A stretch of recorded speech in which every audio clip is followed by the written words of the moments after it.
Hey everyone, and welcome to this Essential Explainer. Listen, if you're planning a trip down to the beautiful Gulf Coast anytime soon, you really need to hear this. We're pulling data directly from Mote Marine Laboratory and the Florida Fish and Wildlife Conservation Commission to give you the absolute best information out there. We're going to break down exactly how to protect your health, keep your pets safe, and honestly, just save your Sarasota vacation from being ruined by red tide. The beach might look absolutely stunning right now, but the air could already be attacking your lungs. Literally thousands of people visit Sarasota every single year, and they have no idea what they're walking into.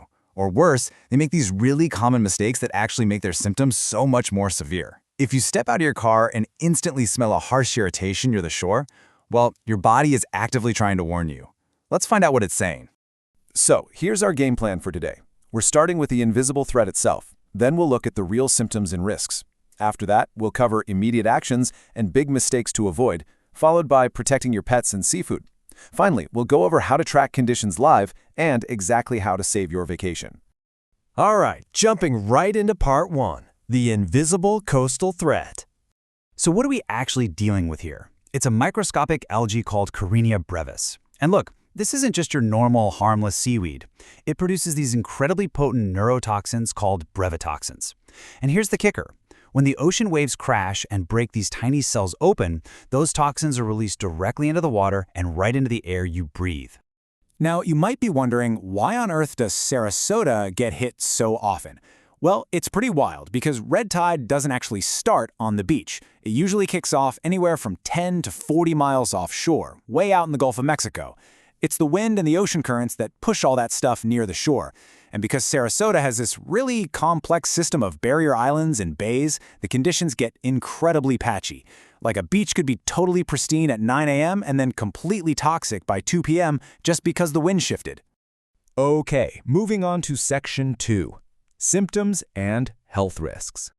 A lot of folks out on vacation totally miss the early warning signs of these toxins. Seriously, do not ignore it if you suddenly get a scratchy throat. Locals around here call it the red tide tickle. It is your body's very first red flags that those brevetoxins are in the wind and getting right into your respiratory system. That little tickle can quickly turn into a persistent, dry cough, lots of sneezing, and watery eyes. Plus, if you look out and the water seems kind of rusty or discolored, or you're seeing dead fish washed up, yeah, the bloom is active right exactly where you're standing. It is absolutely crucial that we understand the difference between a normal reaction and a true medical emergency. For most healthy adults, a normal reaction is just that annoying cough, which completely goes away once you leave the beach or get inside somewhere with air conditioning. But emergency symptoms, we're talking acute bronchospasms, severe respiratory distress, or literally not being able to catch your breath. If that happens, you need immediate medical attention. Do not wait around. And we really need to be crystal clear about who is at the highest risk here. If you have asthma, emphysema, chronic bronchitis, or if you're traveling with young kids, the elderly, or anyone who is immunocompromised, you absolutely must avoid beaches with an active red tide. No exceptions. The physical reactions for these groups will be significantly worse and can escalate incredibly fast. All right, let's get into section 3, actions and big mistakes. So let's talk about your frontline defense. If you're visiting the Gulf Coast during bloom season, you've got to pack smart. Always bring your rescue inhalers to the beach if you have asthma. I'd also highly recommend packing some basic paper filter masks. Wearing one can actually do wonders to filter out those aerosolized toxins if the wind is blowing onshore. And don't forget plenty of fresh bottled water and soap. You're going to need them to wash off. Because let's say those symptoms do hit. Here is your exact, immediate protocol. Step 1, pack up and leave the beach area right away. Step 2, get yourself into a closed, air-conditioned space. AC is amazing because it filters out the toxins in the air and gives your lungs a break. And step 3, wash your skin, hair, and clothes thoroughly with soap and fresh water. That physical washing is what actually stops the toxins from lingering on your skin. Okay, please pay attention to this next part because it is the single biggest mistake tourists make. Never, under any circumstances, let your kids play in the sea foam during a red tide. I know it looks like fun bubbles, but sea foam acts like a giant magnet for organic matter, which means it highly concentrates all those brevetoxins. Scientific sampling has shown that the foam can literally be up to 10 times more toxic than the water right next to it. Just avoid it entirely. We also really need to bust a super dangerous myth right now. You'll hear people say that if you catch a distressed fish, you can just cook it thoroughly or throw it in the freezer and it'll be totally safe to eat. Actually, scratch that, it is completely false. Brevetoxins are completely heat stable. You cannot destroy them by cooking, and freezing does absolutely nothing. Eating contaminated seafood will lead directly to neurotoxic shellfish poisoning, which is as bad as it sounds. Moving right along to Section 4, protecting pets and seafood. This next one breaks my heart, but there is a very real, invisible danger to dogs. They get respiratory irritation just like we do, sure, but the lethal threat for them is ingestion. Imagine your dog goes swimming and those toxins completely coat their fur. When they get out and naturally start licking themselves to dry off, they are ingesting a massive, concentrated dose of neurotoxins.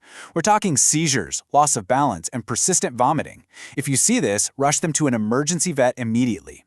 To prevent it entirely, always wash your dog with soap and fresh water the second you leave the beach. Now, regarding seafood, recreational harvesting of bivalves, things like clams and oysters, is strictly banned during red tide. They filter the water, which means they hold on to massive amounts of toxins.